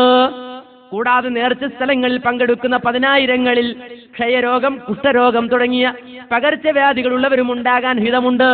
അങ്ങനെയുള്ള രോഗാണുക്കൾ മറ്റുള്ളവരെയും പിടിയോടിയേക്കാം. എന്നാൽ കരിമരുന്ന് കത്തിച്ചാൽ അന്തരീക്ഷത്തിൽ വ്യാപിക്കുന്ന അതിന്റെ പുകക്ക് അത്തരം രോഗാണുക്കളെ നശിപ്പിക്കാനുള്ള കഴിവുണ്ടെന്ന് വൈദ്യശാസ്ത്രങ്ങൾ ഘോഷിച്ചിട്ടുണ്ട്. ഈ നിലവെച്ച് നോക്കിയാൽ ആ സന്ദർഭങ്ങളിൽ കരിമരുന്ന് പ്രയോഗം അത്യാവശ്യമാണെന്ന് പറഞ്ഞാൽ പോലും തെറ്റാവില്ല. അപ്പൊ ആണ്ട് നേർച്ച നടക്കുമ്പോൾ കരിമരുന്ന് പ്രയോഗം നടത്തൽ ഫർളാണ്. അത്യാവശ്യം ആണെന്ന് പറഞ്ഞാൽ പോലും തെറ്റാവില്ല എന്ന് പറഞ്ഞാൽ അത്യാവശ്യം എന്താ? ഫർളല്ലേ? അല്ലേ? എന്നിട്ട് പറയാം ഞങ്ങൾ അതിനെയൊന്നും യോജിക്കണില്ല, ഞങ്ങൾ എതിർക്കുന്നുണ്ട്. ആരാ എതിർത്തത്? ആരാ പുസ്തകം എഴുതിയിട്ടത്? ആരാണ് അവതാരിക എഴുതി കൊടുത്തത്? ഇത് കഴിഞ്ഞ ദിവസം നാദാപുരത്ത് വെച്ച് നമ്മുടെ ജനാബ് ഹുസൈൻ സലഫ്, നാളെ അദ്ദേഹത്തിന്റെ പ്രഭാഷണത്തിന്റെ CD ഇവിടെ ഉണ്ട്. ആ സമയത്ത് നമ്മുടെ പേരോട് അബ്ദുറഹ്മാൻ സഖാഫിയോട് ചോദിച്ചു, അല്ല നിങ്ങൾ ഇങ്ങനെ ഒരു പുസ്തകം പുറത്തുവിട്ടിട്ടുണ്ടല്ലോ, AP അബൂബക്കർ മുസ്ലിയാരാണ് അതിന്റെ അവതാരിക എഴുതിയിട്ടുള്ളതോ? അപ്പൊ പേരോട് വന്നിട്ട് പറയാ അത് ഏതോ അബൂബക്കർ മുസ്ലിയാരാണ്, ഏതോ അബൂബക്കർ മുസ്ലിയാരാണ്. സഹോദരങ്ങളെ, വല്ലാത്ത തൊലിക്കെട്ടിയ മനുഷ്യന്മാർ. ഏതോ അബൂബക്കർ മുസ്ലിയാണോ? കാന്തപുരം AP അബൂബക്കർ മുസ്ലിയാർ എന്ന പേരിൽ അറിയപ്പെടുന്ന ആരാ നമ്മുടെ നാട്ടിലേക്ക്? നമ്മുടെ നാട്ടിലേക്ക് അറിയപ്പെടുന്ന ആരാ? രണ്ടുപേരുണ്ടോ? കാന്തപുരം എന്ന പേര് രണ്ടുപേരും. കാന്തപുരം മുഹമ്മദ് മുസ്ലിയാരുണ്ട് അല്ലേ? കാന്തപുരം AP മുഹമ്മദ് മുസ്ലിയാരില്ലേ? പിന്നെ കാന്തപുരം AP അബൂബക്കർ മുസ്ലിയാർ. രണ്ട് മുസ്ലിയാക്കന്മാരെ പ്രസിദ്ധരായി അറിയപ്പെടുന്നത്. എന്നിട്ട് അവതാരിക എഴുതി കൊടുത്തിട്ട് ഇപ്പൊ നാണക്കേടൊന്നും പറയാ അത് ഏതോ AP ആണ്. ഇനി പറയാനും പറ്റില്ല, ചിലപ്പോൾ 40 അടിയായിരിക്കും. ഒന്നിപ്പിട്ട് കൊടുത്ത് മറ്റോ അറിഞ്ഞിട്ടുണ്ടാവൂല. അങ്ങനെ സംഭവിക്കാം. നിങ്ങൾ അങ്ങനെ വിടൂല. നിങ്ങൾ ഈ കാന്തപുരം AP അബൂബക്കർ മുസ്ലിയാരിനെ എഴുതി ഒപ്പിട്ട് കൊടുത്ത് പുസ്തകം ഇറക്കിയിട്ട് ഇപ്പൊ ഏതോ AP എന്ന് പറഞ്ഞാ ഞങ്ങൾ സമ്മതിക്കില്ല. കാര്യം എന്താണെന്നറിയോ? വേറെ ഇവിടെ പുസ്തകം ഇറക്കി. ഏതാ പുസ്തകം എന്നറിയോ? OM തരുവണ എഴുതിയ പുസ്തകം. OM തരുവണ എഴുതിയ പുസ്തകം കൊട്ടപ്പുറം വാദപ്രതിവാദം എന്ന പേരില്. ആ OM തരുവണ എഴുതിയ പുസ്തകത്തിന് അവതാരിക ആരാ? അവതാരിക എഴുതി കൊടുത്തത് വിനീതൻ AP അബൂബക്കർ മുസ്ലിയാർ കാന്തപുരം. ഇതിനെങ്ങനെ അവതാരിക എഴുതി? അങ്ങനെ തന്നെ ആ പുസ്തകത്തിന് അവതാരിക എഴുതി. മനസ്സിലായില്ലേ? അപ്പൊ ഇപ്പൊ തടിസലാമത്താക്കണ എങ്ങനെയാന്നുള്ള ചർച്ചയിലാ. പുസ്തകം എഴുതി വിട്ടിട്ടെ വിടൂല, നിങ്ങളെ വിടൂല. അപ്പൊ ഞങ്ങളെ സംബന്ധിച്ചിടത്തോളം ഞങ്ങൾക്ക് അതിന് ബാധ്യതയില്ല. നേരെ മറിച്ച് അതൊക്കെ ഏതോ ജാഹിലിയങ്ങൾ നടത്തുന്നതാണ്. അതുകൊണ്ട് അവരുടെ കമ്മിറ്റി പിരിച്ചുവിട്ടുകൊണ്ട് കമ്മിറ്റി ഞങ്ങൾക്ക് വിട്ടുതന്നാൽ ഭരണം ഞങ്ങൾക്ക് വിട്ടുതന്നാൽ അത് മുഴുവൻ ഞങ്ങൾ ഒഴിവാക്കിക്കൊള്ളാം എന്ന് പറയാൻ ഇവർക്ക് എന്ത് യോഗ്യതയുള്ളത്? അത് നടത്തുന്നവരെ വിവരമില്ലാത്തവരെന്ന് വിളിക്കാൻ എന്ത് യോഗ്യതയുള്ള? ഇല്ല. കാര്യം നിങ്ങളുടെ ഹോജാക്കന്മാര് പറഞ്ഞതും നിങ്ങൾ എഴുതിവിട്ടതും മാത്രമല്ല, ഇതില് ഉത്തരേന്ത്യൻ മുഫ്തിയായ ഷാലിയാത്തിയുടെ ഫത്വയടക്കം എടുത്തു കൊടുത്തിട്ടുണ്ട്. ഷാലിയാത്തിയുടെ ഫത്വയടക്കം പുസ്തകത്തിലെ ഈ ആണ്ട് നേർച്ച നടത്താൻ, കരിമരുന്ന് പ്രയോഗം നടത്താൻ, വെടിക്കെട്ട് നടത്താൻ എന്ന് മാത്രമല്ല, അതിനും പുറമെ നിങ്ങൾ ആലോചിക്കണം, ചിന്തിക്കണം. ഞാൻ ജോലി ചെയ്യുന്ന സ്ഥലത്തിനടുത്ത് നെട്ടൂർ എന്ന് പറഞ്ഞ സ്ഥലമുണ്ട്. അവിടെ ഒരു കുഞ്ഞിക്കോയ തങ്ങൾ ഇതുപോലെ വിമർശനം ഉണ്ടായി. ഖബറുമായി ബന്ധപ്പെട്ട് അവിടുത്തെ ദർഗയുമായി ബന്ധപ്പെട്ട് നടത്തുന്ന ആന എഴുന്നള്ളിപ്പിനും അതുപോലെ പറയെടുക്കലിനെയൊക്കെ സംബന്ധിച്ച് വിമർശനം ഉണ്ടായപ്പോൾ മൂപ്പരും എഴുതി ആ ആണ്ടു നിറച്ച ദുരാരോപണങ്ങൾക്ക് വിടാന്ന് പറഞ്ഞൊരു പുസ്തകം. അതിലും ഈ പുസ്തകത്തെ ആധാരാക്കി. ഏത് പുസ്തകത്തെ? ഈ ആണ്ടു നേർച്ചയും ചില അപവാദങ്ങളും എന്ന് പറഞ്ഞ പുസ്തകത്തെ ആധാരാക്കി. എന്നിട്ട് അത് ഈ പുസ്തകത്തിന്റെ ആ പുസ്തകത്തിൽ എടുത്തു പറഞ്ഞു. എന്നിട്ട് മൂപ്പരെല്ലാത്തിനെയും ന്യായീകരിക്കുക. ആനയെ പറ്റി മൂപ്പര് പറഞ്ഞെന്താ അറിയൂ? ആന എന്ന് പറഞ്ഞാൽ അള്ളാഹുവിന്റെ അത്ഭുത ജീവിയാണ്. ആന അള്ളാന്റെ അത്ഭുത ജീവി? തർക്കമുണ്ടോ? തർക്കമില്ല. അപ്പോ അള്ളാന്റെ അത്ഭുത ജീവി അല്ലെങ്കിൽ അള്ളാഹുവിന്റെ കുദ്റത്തുകളെ കുറിച്ച് ആലോചിക്കലും പടച്ചവനെ കുറിച്ച് ചിന്തിക്കലും അള്ളാന്റെ അടുക്ക പുണ്യമുള്ള കാര്യമാണ്. തർക്കമുണ്ടോ? തർക്കമില്ല. അള്ളാന്റെ കുദ്റത്തിനെ കുറിച്ച് കഴിവിനെ കുറിച്ചൊക്കെ ചിന്തിക്കൽ പുണ്യമുള്ള കാര്യമാണ്. അപ്പൊ ആനയെ കാണുമ്പോ പടച്ചവന്റെ കുദ്റത്തിനെ കുറിച്ച് മനസ്സിലാക്കാനും ചിന്തിക്കാനും നമുക്ക് സാധിക്കുക വഴി നമുക്ക് പുണ്യമുണ്ടാക്കാൻ കഴിയുന്നു. അതിനു വേണ്ടിയാണ് ഞങ്ങൾ ആനയെ കൊണ്ട് നടക്കുന്നത്. അപ്പൊ ആനയെ കാണുമ്പോൾ നമ്മളൊക്കെ ചിന്തിക്കും, പടച്ചോമ്പുരാനെ 4 കാലും 1 വാലും 1 തുമ്പിക്കൊയ്യും നിന്റെ കുതിരത്തപാരം ഉണ്ടോ? അങ്ങനെ ചിന്തിക്കുമ്പോൾ നമുക്ക് കൂലി കിട്ടിയില്ലേ? കൂലി കിട്ടി.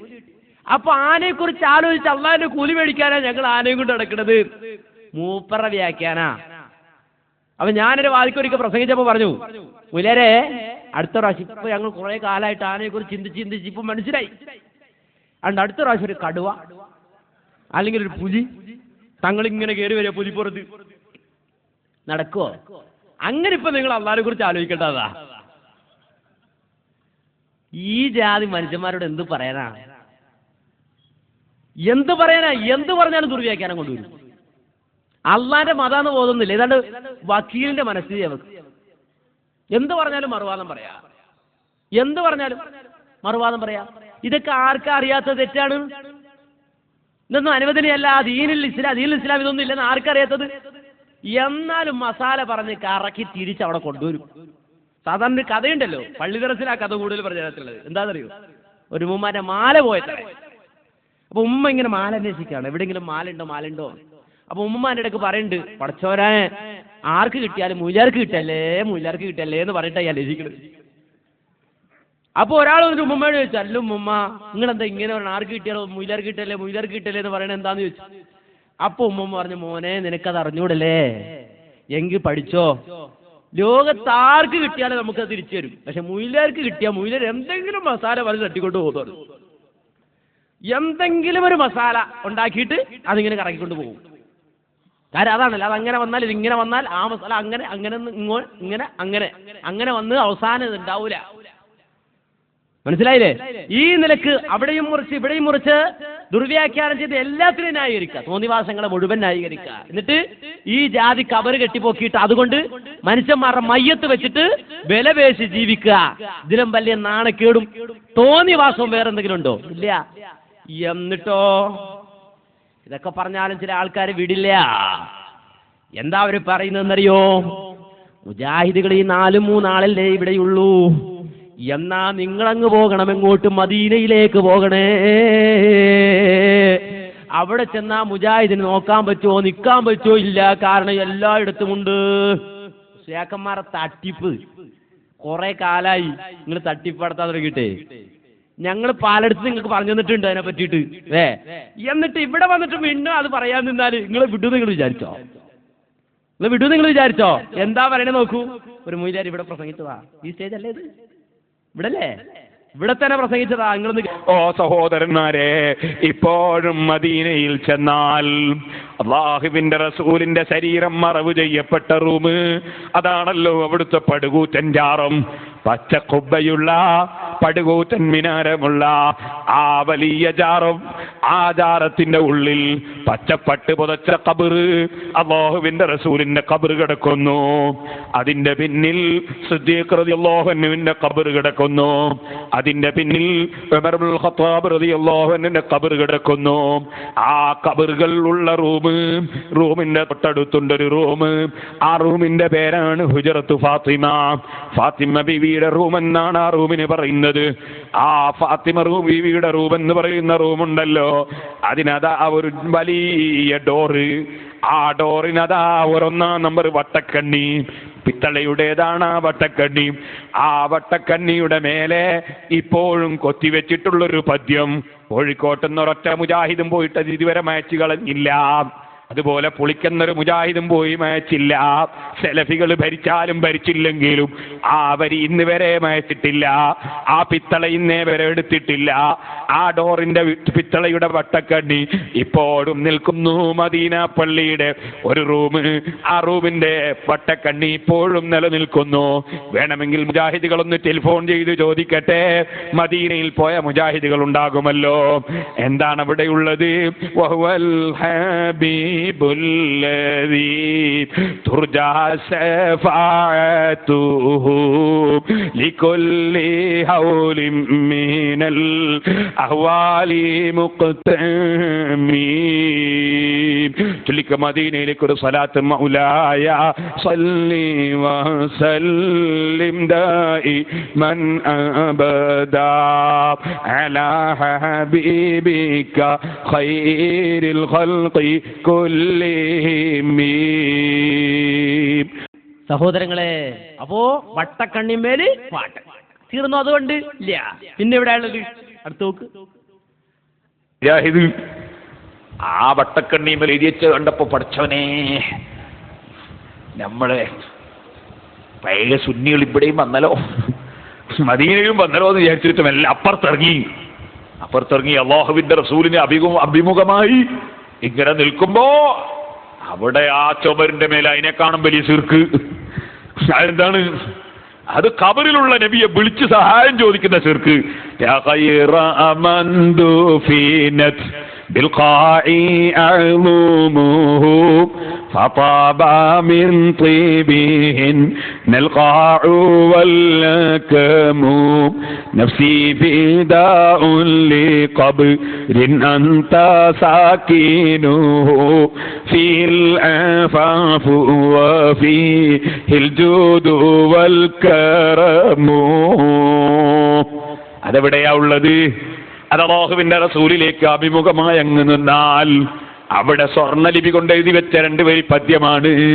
അല്ലാഹുവിന്റെ റസൂലിന്റെ ജാറത്തിന്റെ ചുമരിന്റെ പില്ലറിന്റെ മേലെ എഴുതി വെച്ചതാണ്. അത് കഴിഞ്ഞാലോ അപ്പൊ പില്ലറിന്റെ മുകളിൽ കണ്ടു. പിന്നെ എവിടെ മൂപ്പരെന്താ അല്ലേ പള്ളിയിലേക്ക് കയറി ജാറത്തിന്റെ ഒരു ഭാഗത്ത് എന്ന് നോക്കുമ്പോൾ രക്ഷയില്ല. ജാറത്തിന്റെ ഒരു ഭാഗത്ത് റസൂലുള്ള റെക്കമെൻഡ് ചെയ്യുന്ന ഹബീബാണെന്നാ പറയുന്നു, മറ്റേ ഭാഗത്ത് റസൂലുള്ള ഖബറിന് സമർപ്പിക്കുകയാ ചെയ്യുന്നു. റസൂലുള്ളാന്റെ ഖബറിന് ഉപകാരം കിട്ടുമെന്നാ പറയും. ഞാനില്ല, ഞാൻ റൗളയിലേക്ക് കടക്കുകയാണ്. ഏതാണ് റൗള? മാ ബൈന ബൈതി വ മിൻബരി റൗളത്തും മിൻ റിയാദിൽ ജന്ന. എന്റെ വീട്ടിന്റെയും എന്റെ മിമ്പറിന്റെയും ഇടക്കുള്ള സ്ഥലം അത് സ്വർഗതോട്ടം നിങ്ങളിൽ നിന്നുള്ള തോട്ടമാണ് കേട്ടോ. മുഹമ്മദുർ റസൂലുള്ളാഹി. അല്ലാഹുവിന്റെ റസൂലിന്റെ വീട് അത് ആയിഷ ബീവി റളിയല്ലാഹു അൻഹയുടെ വീടാണ്, അവിടുത്തെ ഭാര്യമാരുടെ വീടാണ്. അതിൽ ആയിഷ ബീവിയുടെ വീടാണ് അവിടെ ഉദ്ദേശം. ആ വീട്ടിലാണ് അല്ലാഹുവിന്റെ റസൂല് സല്ലല്ലാഹു അലൈഹി വസല്ലം വഫാത്താകുമ്പോൾ കിടന്നത്. ഇപ്പോഴും ആ വീട്ടിൽ തന്നെയാണ് കിടക്കുന്നത്. ആ വീട് അതിന് ഖബർ എന്നും പറയാം. അതുകൊണ്ട് മാ ബൈന ഖബരി എന്നും പറഞ്ഞാൽ അർത്ഥം ഒന്ന് തന്നെയാണ്. എന്റെ ഖബറിന്റെയും എന്റെ മിമ്പറിന്റെയും ഇടക്കുള്ള സ്ഥലം അത് സ്വർഗത്തോട്ടത്തിൽ നിന്നുള്ള തോട്ടമാണ്. ആ തോട്ടം മുഹമ്മദ് നബി സല്ലല്ലാഹു നിങ്ങൾ പറഞ്ഞ സ്ഥലത്ത് കയറാൻ വിചാരിച്ചു മൗലവി. അങ്ങനെ അവിടെ കയറിയിട്ട് ചുമരുകൊള്ളൊന്ന് തിരിഞ്ഞു നോക്കി. ഇടത്ത് ഭാഗത്ത് ഖിബിലക്ക് തിരിഞ്ഞു നിന്നിട്ട് എടുത്ത് ചുമരിലേക്ക് തിരിഞ്ഞു നോക്കി. നോക്കുമ്പോ ആ ചുമരിന്റെ മുകളിൽ പള്ളിന്റെ ചുമരിന്റെ മുകളിൽ അതിനേക്കാൾ പള്ളിയെ പറ്റി ശിർക്ക്. അതെന്താ അതിന്റെ മുകളിലുള്ളത്? അതിന് മുകളിൽ എഴുതി വെച്ചത്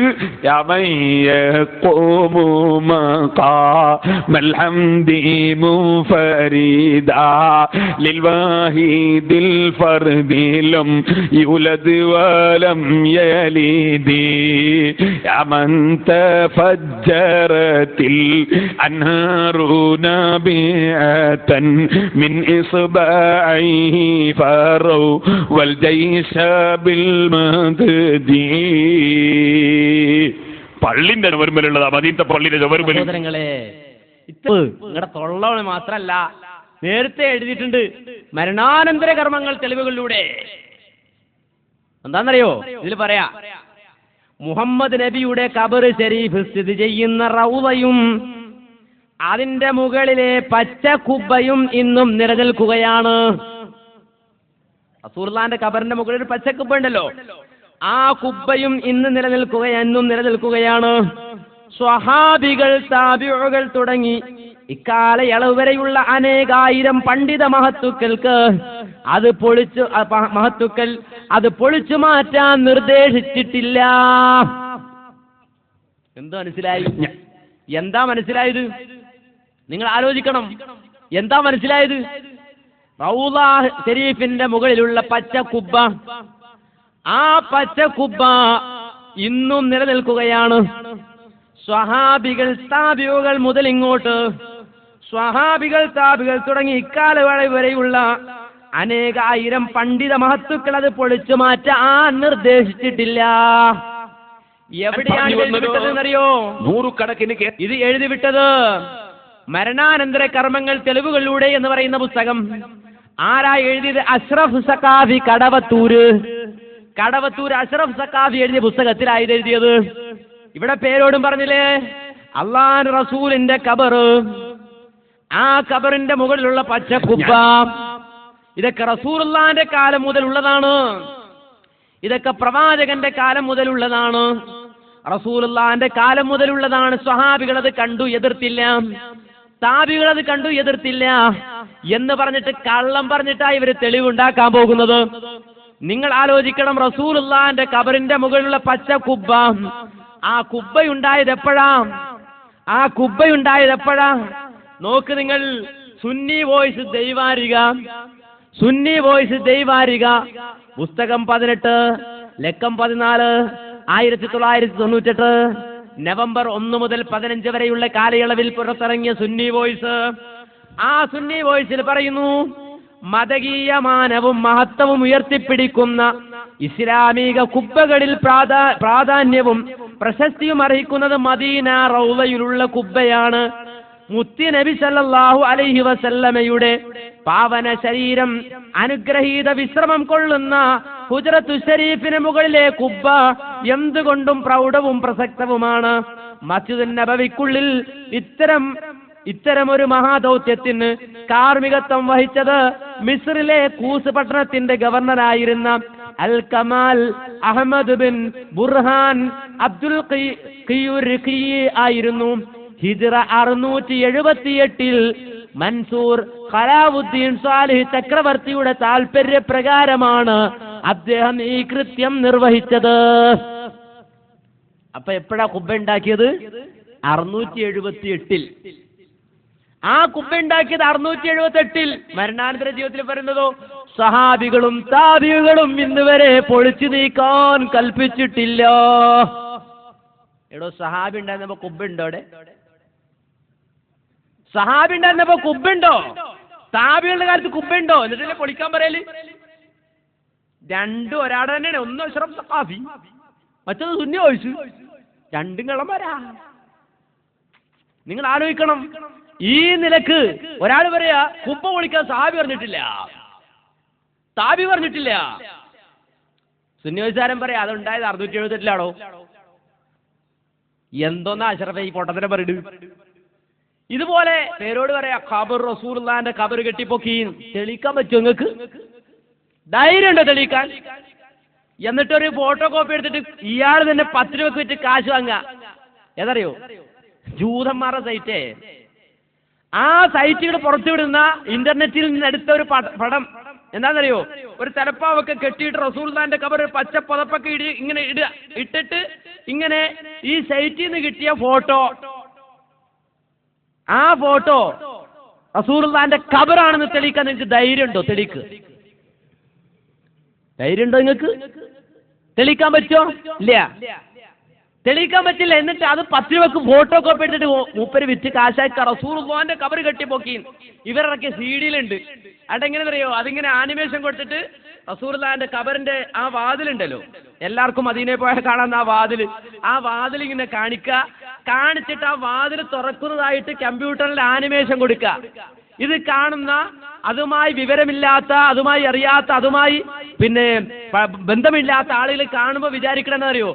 ഈ ഖബറുണ്ടല്ലോ, റസൂലുള്ളാഹിന്റെ റൗളയുടെ മുന്നിലുള്ള ആ വാതില്, പ്രവാചകന്റെ ഖബറിന്റെ ആ പിന്നെ മുന്നിലുള്ള ആ വാതിലുണ്ടല്ലോ, വീടിന്റെ വാതില്, ആ വാതില് തുറന്ന് അകത്തേക്ക് ചെല്ലുമ്പോഴാണ് ഈ ഖബർ കാണുന്നത് തോന്നിപ്പോവും. ആ നിലക്ക് ആനിമേഷൻ കൊടുത്തിട്ട്, ഈ വാതിലിങ്ങനെ തുറക്കുന്നതായിട്ട് ആനിമേഷൻ കൊടുത്തിട്ട് ഉടൻ തന്നെ മറ്റേ ഫിലിം, ഏത് ഫിലിം? ഈ തരത്തിൽ കെട്ടിപ്പൊക്കി പച്ച പുതപ്പെട്ടിരിക്കുന്ന തലയെക്കെട്ടുള്ള ആ ഖബറിന്റെ ഫിലിം വെച്ചു കൊടുത്തു. അപ്പൊ സാധാരണക്കാരൻ ഖബർ വാതിൽ തുറന്ന് അകത്തേക്ക് കയറുമ്പോ റസൂലുള്ളാഹിന്റെ ഖബർ. തെറ്റിദ്ധരിപ്പിക്കലല്ലേ ഇത്? കള്ളത്തരല്ലേ ഇത്? ആധികാരികമായൊരു രേഖ, മക്കയുടെ മദീനയുടെ ചരിത്രം രേഖപ്പെടുത്തി പുറത്തുവിടുന്ന 100,000 ഗ്രന്ഥങ്ങളുണ്ട്.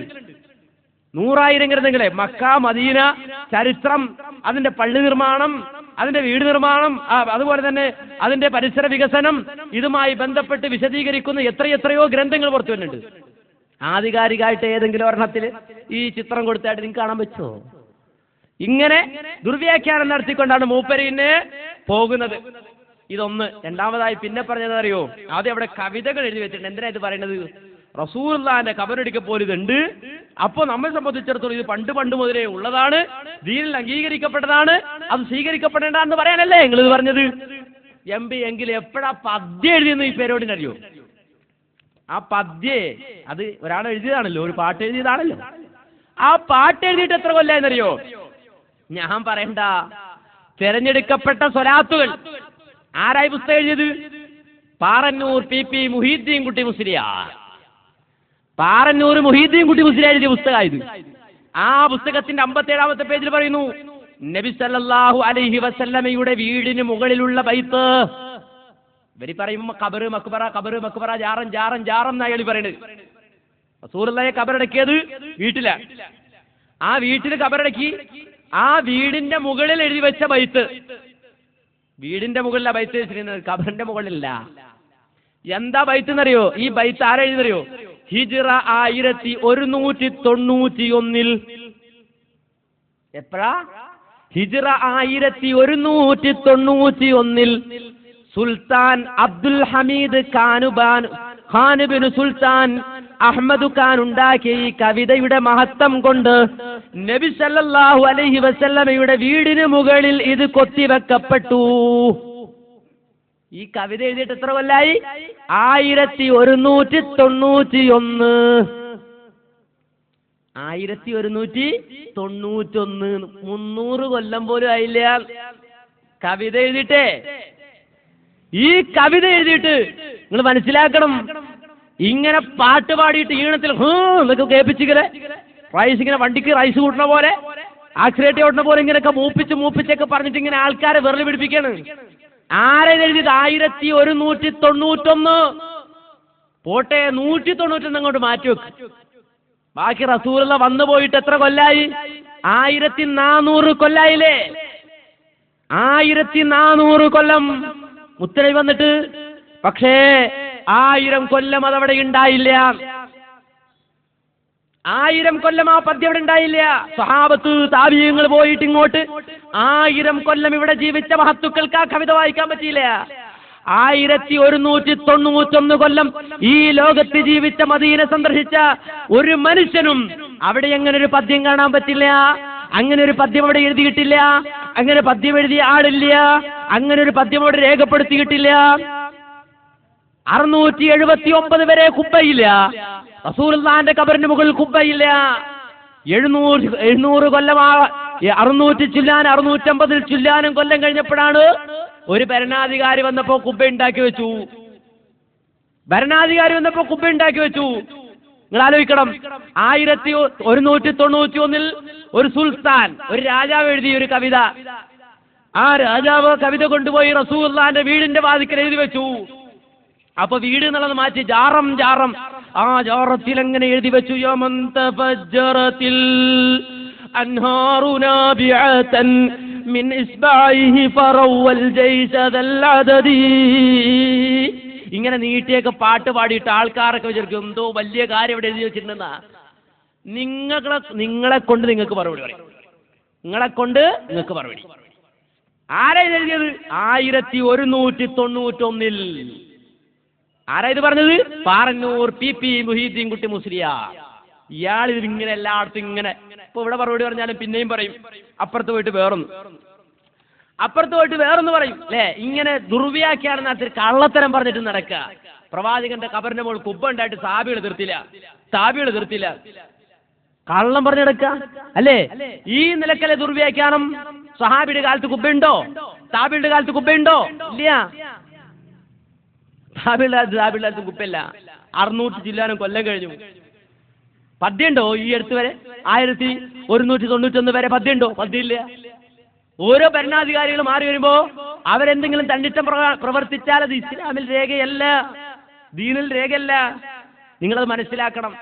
എന്നാലും മൂപ്പർക്ക് വല്ലാത്ത പരാതിയാ. നമ്മൾ ഇങ്ങനെയൊക്കെ കാണിച്ചതൊക്കെ പറയുമ്പോൾ എല്ലാവർക്കും മനസ്സിലാവും. പേരോട് പറഞ്ഞ എന്താണെന്നും കേൾക്കാം, ഞാൻ പറയണ എന്താണെന്നും കേൾക്കാം. എന്നാലും മൂപ്പർക്ക് ഭയങ്കര പരാതി. ഇവിടെ വന്നിട്ട് മൂപ്പര് പരാതി പറയുള്ളൂ കേട്ടോ. കുറ്റിച്ചിറയിൽ വന്നിട്ട് അയാൾ പരാതി പറയുള്ളൂ. ഇയാളെ മുമ്പ് നേരിട്ടു. എവിടെ വെച്ച്? പയ്യന്നൂര്.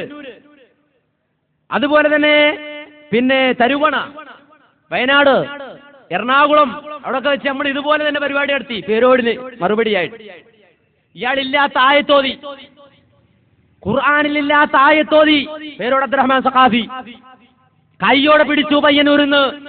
അങ്ങനെ ഒരു ആയത്ത് അള്ളാന്റെ ഖുർആനിൽ നിങ്ങൾ കാണിച്ചു തന്നാൽ നിങ്ങൾ പറയുന്ന പണി ഞാൻ എടുക്കാന്ന് പറഞ്ഞു. ഈ പരിപാടി നിർത്താന്ന് പറഞ്ഞു പേരോട് അബ്ദുറഹ്മാൻ സഖാഫിയോട് പറഞ്ഞ് ഖുർആനില്ലാത്ത ആയത്ത്. എന്താ ആയത്ത് എന്നറിയോ? ഇല്ലാമൻ ഷഹീദൽ ഹഖ വഖാല സവാബാ. ഇല്ലാമൻ ഷഹീദൽ ഹഖ വഖാല സവാബാ അല്ലാഹു ഖുർആനിൽ പറഞ്ഞിട്ടുണ്ട്. പേരോട് മൂല്യാരി വന്നിട്ട് പ്രസംഗിച്ചാണ്. ഇതുപോലെ സ്ക്രീൻ കൊണ്ടുവച്ചു. സ്ക്രീൻ മാത്രല്ല, ആ നാട്ടിലുള്ള മുഴുവൻ ആളുകളും, മുസ്ലിങ്ങൾ വ്യത്യാസമില്ലാതെ മുഴുവൻ ആളുകളും ലൈവായി പ്രാദേശികമായിട്ട് ആ പരിപാടി കണ്ടുകൊണ്ടിരിക്കുക. എന്റെ പരിപാടിയും കണ്ടു, പേരോടിന്റെ പരിപാടി ഇങ്ങനെ കണ്ടുകൊണ്ടിരിക്കുക. അതുകൊണ്ട് ഇയാൾക്ക് നിഷേധിക്കാൻ പറ്റിയില്ല, കളവ് പറയാൻ പറ്റിയില്ല, എന്റെ വാക്ക് തലയും വാരും മുറിച്ചെന്ന് പറയാൻ പറ്റിയില്ല. കാരണം കണ്ടുകൊണ്ടിരിക്കുന്ന കൗമാളത് അവിടെ വന്നിട്ട് പറയില്ല പേരോട്. എന്നിട്ട് വന്നിട്ട് പറഞ്ഞെന്നറിയോ? അതിലെന്താ കുഴപ്പം എന്നാ? ഇല്ലാത്ത ആയത്തോതിയിട്ടേ അതിനെന്താ കുഴപ്പം? ഞാൻ ഉള്ള ആയത്താ ഓതി. എന്ത് ന്യായീകരിച്ചെങ്ങനെന്നറിയോ? അത് ഇല്ലാമൻ ഷഹീദൽ ഹഖാന്ന് ഖുർആൻ ഒരിടത്ത് പറയുന്നുണ്ട്, വഖാല സവാബ അത് വേറെടുത്ത് പറയുന്നുണ്ട്. ഞാനത് രണ്ടും കൂടി ചേർത്ത് വെച്ചു. എന്നിട്ട് നടുക്കുള്ള ബിയങ്ങ് പോവുകയും ചെയ്തു. ഞാൻ ചോദിച്ചു, അല്ല പേരോട് നിങ്ങൾ ഓതി ആയത്ത് ഖുർആനിലുണ്ടോന്ന് ചോദിച്ചപ്പോൾ പറഞ്ഞ മറുപടി ഇത് ഇല്ലാമൻ ഷഹീദൽ ഹഖാന്ന് ഖുർആൻ എടുത്ത് പറഞ്ഞിട്ടുണ്ട്, കാല സവാബാന്ന് വേറെടുത്ത് പറഞ്ഞിട്ടുണ്ട്. ഇത് രണ്ടും കൂടെ ചേർത്ത് വെച്ചിട്ട് ബി അങ്ങ് കളഞ്ഞാൽ ഞാനോതി ആയത്തായി. ഓ, അബൂജഹൽ പോലും അങ്ങനെ പറ്റിയിട്ടില്ല കൂട്ടരെ. അബൂജഹൽ ഇതായിട്ടുണ്ടോ ഉണ്ടോ? എന്നിട്ട് അവിടെ വെച്ച് പറഞ്ഞില്ല തലയുമാല മുറിച്ച്. നിങ്ങൾ ആലോചിക്കണം, ഇല്ലാത്ത ആയത്തോതി കൈയോടെ പിടിച്ചിട്ടുണ്ട് ഈ മഹാനെ. അവിടെ നിന്നൊക്കെ പോന്നു. 2 പ്രാവശ്യം പയ്യന്നൂർ അയാൾക്ക് ധൈര്യം ഉണ്ടായിട്ടുള്ളൂ വരെ. 2 പ്രാവശ്യം. മൂന്നാമത് ഇന്ന് വരെ പേരോട് വന്നിട്ടില്ല. കാര്യം എന്താ? ഇതുപോലെ കാണിക്കുന്ന പേരോടിനറിയാം. അവസാനം പേരോട് ഇത് കണ്ടപ്പോ പേരോടിന്റെ സംശയം, പഠിച്ചൊരു ഇത് ഞാൻ തന്നെ പറഞ്ഞാണോ? അതുകൊണ്ട് പേരോട് അത് കമ്പ്യൂട്ടറിൽ കാണിച്ചിട്ട് എന്തോ ചെയ്യാണ്. ഇപ്പൊ നിങ്ങൾ ഇവിടെ പ്രസംഗിച്ച് ഇവിടെ കേട്ടതല്ലേ നിങ്ങൾ? ഈ നാട്ടിലുള്ളവരോടത് പറയാൻ പറ്റോ? എന്നിട്ട് മൂപ്പരെ എന്നെ ഇവിടെ വന്നിട്ട് പറയണത് അറിയോ? ഈ കുറ്റിച്ചിറയിൽ വന്നിട്ട് പയ്യന്നൂര് പറയാൻ മടി കാണിച്ചത് കുറ്റിച്ചിറ വന്നിട്ട് മൂപ്പര് പറയണ നോക്കൂ. മൂപ്പര് വലിയ വർത്താനം പറയാ. എന്താ പറയണ നോക്കിയേ. പറഞ്ഞു വന്നത് 100 കണക്കിന് കേസറ്റുകൾ ആർക്കും കിട്ടും. മൗലവിമാര് കേസറ്റ് വാങ്ങി. അത് വാങ്ങിയിട്ടത്